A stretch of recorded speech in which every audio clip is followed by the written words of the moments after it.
नमस्कार बंधुरा पाकशाला राঁধুনিতে সবাইকে স্বাগত। আমি প্রিয়াঙ্কা আজকে একটা আবার নতুন রেসিপি নিয়ে চলে এসেছি। আজকের রেসিপি ফুলকপি। বাজারে চারদিকে ফুলকপি আর ফুলকপি, তাই ফুলকপিরই রেসিপি নিয়ে চলে এসেছি।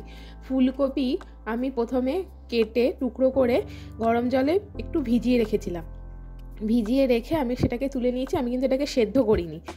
আর একটা বাটিতে নিয়ে নিয়েছি 2 চামচ পরিমাণ সাদা সর্ষে, হাফ চামচ পরিমাণ কালো সর্ষে, হাফ চামচ তিল, হাফ চামচ পোস্ত আর কাঁচা লঙ্কা। এটা পেস্ট বানিয়ে নেব। আর একটা কড়াইতে নিয়ে নিয়েছি সর্ষের তেল, তার মধ্যে দিয়ে দিয়েছি ওই ফুলকপিটা, এটাকে আমি গরম জলে ভিজিয়ে রেখেছিলাম কিছুক্ষণ। তার মধ্যে দিয়ে দিচ্ছি নুন, হলুদ আর লঙ্কার গুঁড়ো দিয়ে ফুলকপিটাকে নেড়ে চেড়ে ভালো করে ভেজে নেব। আমি কিন্তু ফুলকপিটা সেদ্ধ করিনি। এবার ভেজে নিয়ে মোটামুটি ভাজা হয়ে গেলে তার মধ্যে দিয়ে দেবো চিনি দিয়ে আরও একটু নেড়ে চেড়ে নেব। আমার রেসিপি আপনাদের যদি ভালো লাগে অবশ্যই আমার চ্যানেলকে সাবস্ক্রাইব করে আমার পাশে থাকার অনুরোধ জানাচ্ছি। যারা যারা আমার চ্যানেলের নতুন দর্শক বন্ধু আছেন আর যারা যারা আমার চ্যানেলের পুরাতন দর্শক বন্ধু, তাদেরকে আমার চ্যানেলের তরফ থেকে অসংখ্য ধন্যবাদ আমার পাশে থাকার জন্য। ফুলকপিটাকে ভেজে নিয়ে একটা টিফিন বক্সের মধ্যে তুলে নিচ্ছি। এবার দিয়ে দেব যে পেস্টটা করে রেখেছিলাম, সেই পেস্টের মধ্যে দিয়ে দেবো হলুদ, নুন দিয়ে একটু ভালো করে নেড়ে মিশিয়ে নিয়ে এবার তার মধ্যে দিয়ে দেবো টমেটো কুচি। আমি এখানে একটা মিডিয়াম সাইজের টমেটো কুচি করে ওর মধ্যে দিয়ে দিচ্ছি ধনেপাতা কুচি দিয়ে ভালো করে মিশিয়ে, আর পরিমাণ মতো নুনটাও দিয়ে দেবো। দিয়ে ভালো করে মিশিয়ে আমি ফুলকপির মধ্যে মশলাটাকে ঢেলে ফুলকপির সাথে একটু মিশিয়ে নেব।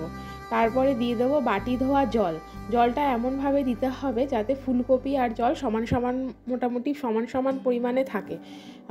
খুব বেশি জলও দেবেন না, আবার খুব কমও জল দেবেন না। ফুলকপিটা কিন্তু ওই জলেই সেদ্ধ হবে, তাই সেটা বুঝে আপনারা জলটা দেবেন।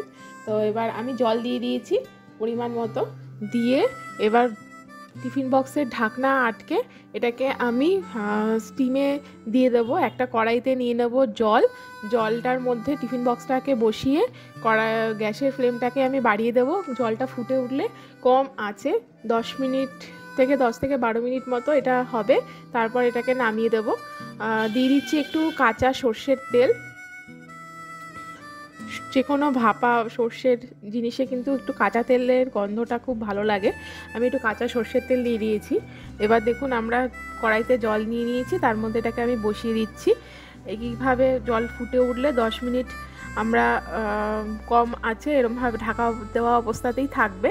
তারপরে স্টিমটা একটুখানি নর্মাল হলে আমরা ওটাকে বার করে নিয়ে দেখুন আমাদের রেডি ফুলকপি ভাপা।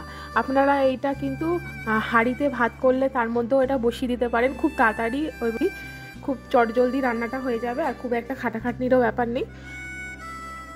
অবশ্যই এইভাবে আপনারা রেসিপি বানাবেন এবং আমাকে জানাবেন আপনাদের কেমন লেগেছে। যদি ভালো লাগে তাহলে আমার চ্যানেলটি রেসিপিটি লাইক করার এবং শেয়ার করার অনুরোধ রইল। আপনার নিকটবর্তী বন্ধু বান্ধব সবার সাথে শেয়ার করবেন, এই অনুরোধ জানিয়ে আমার আজকের রেসিপি শেষ করছি।